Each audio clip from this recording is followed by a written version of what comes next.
10 facts about Ozzy Osbourne. When Ozzy auditioned for Black Sabbath, before they were Black Sabbath, he brought in his own PA system, and that actually impressed the band more than his voice did. Ozzy is one of the forefathers of heavy metal, along with Tony Iommi, Geezer Butler, and Bill Ward. Black Sabbath as a whole, creating the new genre of music in the early 70s, instituting a new sound of hard-hitting and cutting-edge music not yet heard before.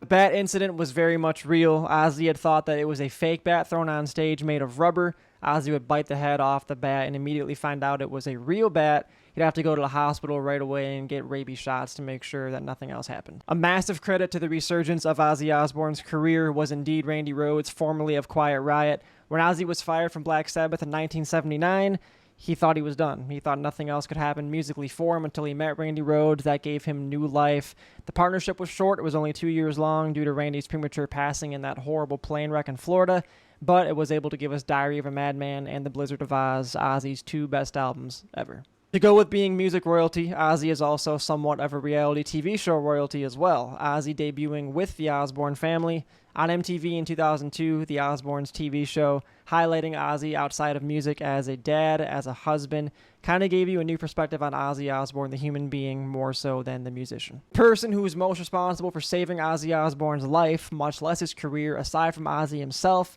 is his wife Sharon. Sharon is the daughter of Don, who at one point managed Ozzy and Black Sabbath in the early 1970s.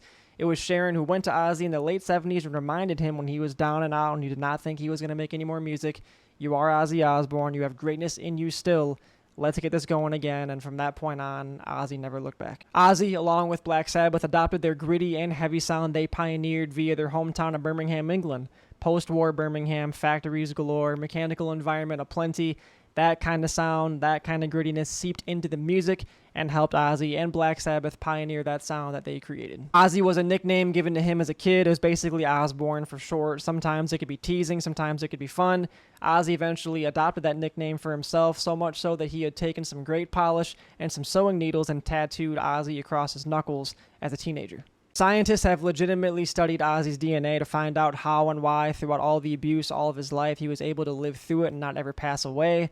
They had found out that Ozzy has multiple variations throughout his body, different kinds of variations that you and I do not have, including one that helps detoxify alcohol. There's a short list of people, about 25, in the history of music that can actually say they've made the Rock and Roll Hall of Fame twice.